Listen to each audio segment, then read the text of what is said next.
पहले भाई को ब्रांड बनाने के लिए प्रियंका गांधी की प्लानिंग पे अमल हुआ और राहुल गांधी रायबरेली से चुनाव लड़े। अब भाई के मनाने पे बहन यानी कि प्रियंका गांधी वायनाड से उपचुनाव लड़ने के लिए राजी हुई। इसके पीछे प्रमुख कारण क्या है? दरअसल 10 दिन पहले ही ये प्लानिंग हो गई थी कि राहुल गांधी वायनाड से इस्तीफा देंगे और वहां से प्रियंका गांधी चुनाव लड़ेंगी।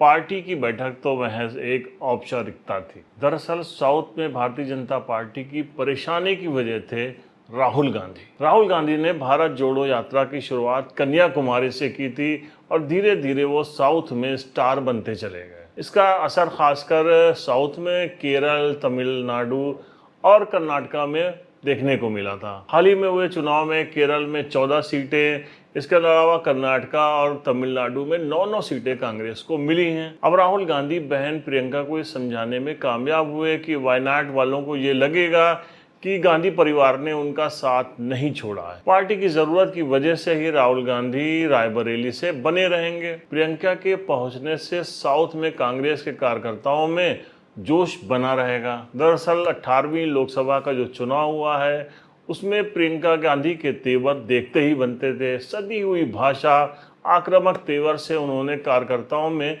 जोश पैदा कर दिया। साथ ही भारतीय जनता पार्टी के नेताओं के जो जुमले थे उसका उन्होंने बखूबी जवाब दिया और उत्तर प्रदेश के अंदर एक माहौल तैयार कर दिया। सबसे ज्यादा इसका असर रायबरेली, अमेठी और आसपास की सीटों पर देखने को मिला। प्रियंका गांधी की मैच्योर पॉलिटिक्स से पार्टी को बहुत ज्यादा फायदा मिला और राहुल चाहते हैं कि अब वो साउथ में जाकर इसी अंदाज में काम करती रहे जिससे उनका साउथ भी मजबूत रहे। अब सवाल उठता है कि राहुल गांधी के रायबरेली की सीट को अपनाने के मुख्य कारण क्या है? हाल ही में हुए चुनाव में कांग्रेस को 9.4% वोट मिले हैं जो कि एक संजीवनी की तरह काम कर रहे हैं। कांग्रेस बखूबी जानती है कि जो हिंदी पट्टी जो क्षेत्र हैं वहां पे कदम जमाए बिना केंद्र में अकेले वापसी तो करना संभव है ही नहीं। दूसरा, रायबरेली मां सोनिया गांधी, दादी इंदिरा गांधी और दादा फिरोज गांधी का क्षेत्र रहा है।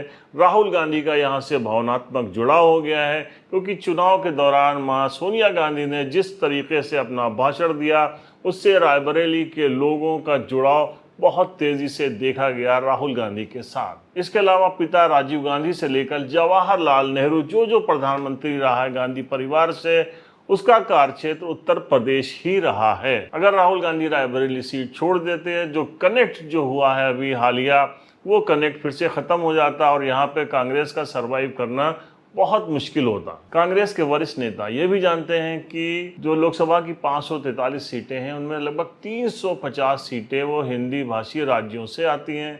तो हिंदी भाषी राज्यों में अपनी पकड़ जमाना बहुत ज़रूरी है और ख़ासकर उत्तर प्रदेश, जहाँ का रास्ता अगर दिल्ली का रास्ता है वो उत्तर प्रदेश से ही होकर जाता है। इस बार भी जो दिल्ली की सरकार में हलचल मची वो उत्तर प्रदेश के रिजल्ट से ही मची है। उत्तर प्रदेश में जिसकी पकड़ मजबूत हो जाती है वो दिल्ली पे काबिज हो जाता है। इस तरीके की कहावतें हैं। तो कांग्रेस जो है वो अपनी ज़मीन तलाश रही है। उसको पता है कि ये अलायंस के ज़रिए बहुत दिन काम चलाया नहीं जा सकता। धीरे धीरे अगर वापसी करनी है, मजबूती करनी है, खुद के दम पे वापसी करनी है तो उसके लिए हिंदी भाषी राज्यों में अपनी पकड़ जमाना ज़रूरी है और ख़ासकर उत्तर प्रदेश में। अब ये भी तय हो गया है कि जो नेता प्रतिपक्ष जो है वो राहुल गांधी ही बनेंगे क्योंकि हाल ही में जो कांग्रेस के अध्यक्ष हैं मल्लिकार्जुन खड़गे, उनका भी एक बयान आ ही गया था कि इनडिसिप्लिन एक्शन वो लेंगे अगर राहुल गांधी नहीं तैयार होते हैं नेता प्रतिपक्ष बनने के लिए। इसका मतलब साफ है कि अब राहुल गांधी जो है विपक्ष के नेता बनने जा रहे हैं। अगर राहुल गांधी विपक्ष के नेता बनेंगे तो उत्तर प्रदेश की जो बहुत सारे मुद्दे होंगे उसको वो लोकसभा में मजबूती से उठा सकते हैं। तो यही सब बहुत सारे कारण थे जिसके वजह से भाई बहन दोनों ने एक दूसरे को मनाया कि कौन कहाँ की सीट पे काबिज रहेगा और कौन कहाँ जाएगा। तो ये थी प्रमुख वजह राहुल गांधी के रायबरेली में बने रहने की और वायनाड से प्रियंका गांधी के चुनाव लड़ने से। अब हमारे चैनल को सब्सक्राइब कर सकते हैं। मिलते हैं नेक्स्ट एपिसोड में एक नई राजनीतिक कहानी के साथ। तब तक के लिए अपना ख्याल रखिए। जय हिंद।